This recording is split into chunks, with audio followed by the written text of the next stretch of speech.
the extraordinary steps set out later in the statement. In the months of July and August 2022, the county government experienced the management of county revenues. While a good number of officers tasked with the responsibility of collecting revenue have remained faithful and diligent in collection and remittance of revenue as tasked, some few unscrupulous ones seem to have perfected the art of deceit and unfaithfulness. This has seen our revenues drop significantly during the periods that we have reviewed.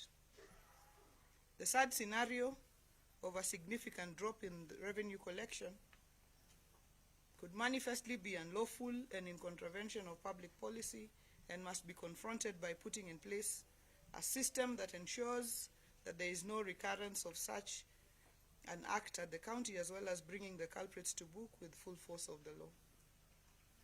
In view of the above situation, we have taken the following extraordinary steps to immediately address this unfortunate turn of events as follows. 1. The collection of revenues for the categories of enterprises set out in the first and second schedules of the Finance Act 2022 relating to markets, market users charges, offloading charges, transportation of quarry material and fees for impounded articles be and are hereby waived and or suspended with effect from 14th September for a period of 15 days. To give effect to the waiver set out in 1, I have directed the County Executive Committee Member of Finance and Planning to publish the necessary notice in accordance with Article 210 of the Constitution, Section 159 of the PFM Act, and Section 14 of the Finance Act. All county revenue officers mandated to collect revenue set out in the first and second schedules of the Finance Act, which we have now suspended, are hereby instructed to report to the Chief Officer, Finance and Planning, on Wednesday, 14 September 2022, by close of business, with all their tools of trade for further advice. For avoidance of doubt, it is clarified that the revenue officers shall not collect the waived or suspended revenues for the period of 15 days with effect from Wednesday, 14 September 2022. Also, to provide a long-term solution to this possible breach in the collection and remittance of revenues, I have appointed a multi-agency task force to investigate and undertake a forensic audit of the county revenue collection and management system.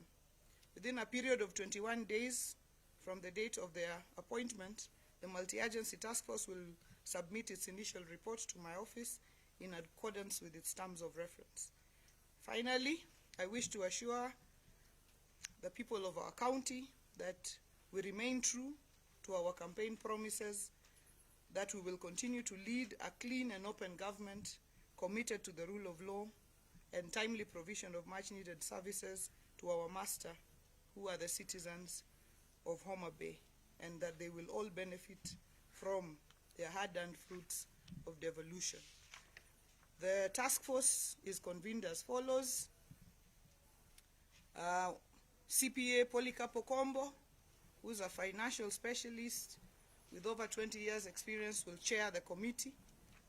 Kennedy Onyonyi, OGW FPRSK, who's a former commissioner of KRA, will be a member. Tobias Konyango, who has over 34 years experience working with KRA, will be a member. Nyando Mireji of NIS will be a member. Eric Okongo, who's a financial expert, will be a member. Eddie Malit, ICT expert, will be a member. Caroline Oyer, who's a business lady, will be a member. Millicent Ogot, who's a former executive director of Trocare, will be a member. Karen Atieno Tieno, CPS, financial accountant, will be a member. Patrobo Guma, who's an auditor, will be a member. Patrick Lumumba Osino will be a member. Alfred Onyango, ICT expert, will be a member. And Mary Nancy Opio will also be a member of that committee. God bless you and God bless Homa Bay. Abo wacho gi dholuo bende. In summary. Nyaka nye wadonjo office, wasebedo kwa yudo report mar kaka weche dhi nyime e county ka. Nyocha wakwayo report mar kaka wachoko osuru bende e county. To waneno ka osuru pattern ne dhi kama. Ok en pattern makoro ing'eyo no osuru mwachoko kaka county ma Homa Bay en pesa di. Kaluwore gi pattern madhi kamani, to kendo osuru dok piny makoro kinyal ng'eyo no osuru ok choke koso dhi kuma nade. Mane momiyo kawuono wabiro kendo wawacho weche mwawacho gi ni mokwongo chakre kawuono kuom ndalo 15 mabiro onge osuru mibro choki e Homa Bay ka. Waketo gimiluongo ni tax holiday. Wakwayo ni joshoko osuru, wawacho ni joshoko osuru mang'eny gin joma beyo matiyo tijgi maber kaka dwarore.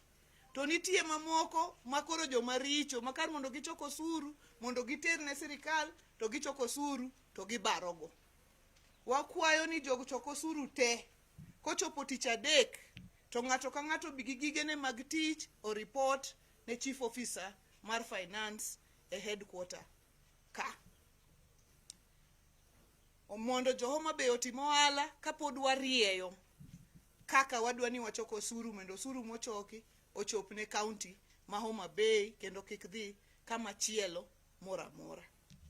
Waketo committee mabe asefulo nying gi ma iluongo ni Revenue Task Force mo wadwa ni ndalogi ong'inwa ni ere gima timore wacho osuru ni to bendo ere kaka inyalo rie wacho osuru ni.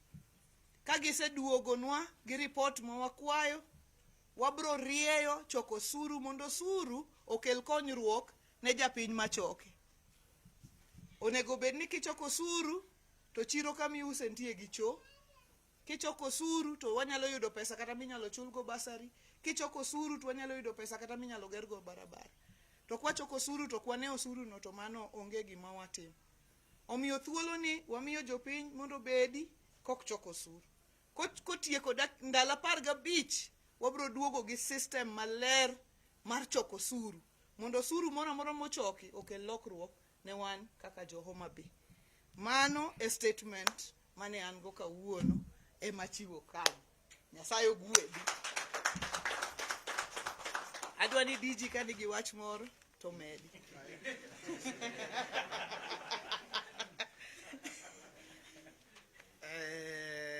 I just want to say that the High Excellency has addressed us, and those pertinent issues have actually been well explained.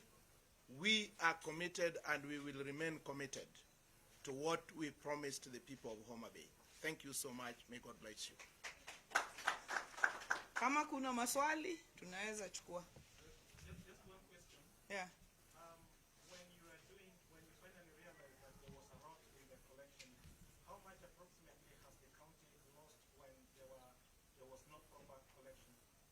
What we have ordered is an audit. We want the team that we have set up, together with people that will support them, to audit that system and tell us exactly. We have seen a fluctuation that points to a breach. So if we make amounts, we might say things that we might say less than what has actually been lost because we don't know. Yeah.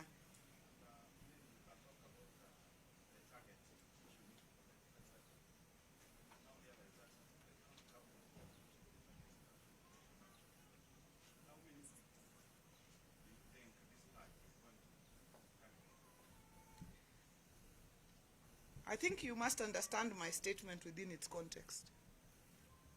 What we have said is we suspect a breach in our system of revenue collection. We have not reached the point of a purge yet. We have just said we are suspending revenue collection and we want our officers to report back to the chief officer for finance for further direction. So that is what we have instructed, but we cannot give a specific number of people as at now. But what we are saying is all our officers, as we've told you, Many officers are doing their job. Few officers are diverting. And so we want to get to the bottom of the matter. But in the meantime, what we have said is there's no point of people paying money that does not reach the county. And that is why we are suspending, cleaning, and then restarting. We are rebooting, in other words. We are rebooting collection of revenue. What was your first question? So target in terms of revenue, if you look at the target that we put as a county, this time was about over 300 million, 350 million. If you look at what target we have been given or what the county is estimated to be able to raise, could nearly be $1 billion shillings. But we want the committee that we've put up to map our revenue sources so that we can come up with a target that can work. Homa Bay is not the only county that aspires to see increase in revenue. We have counties, even in the last regime, that have grown revenue from as little as 300 million to 1 billion shillings, so long as we are committed to a system that works and a system where all loopholes are sealed. Asanteni sana. Thank you.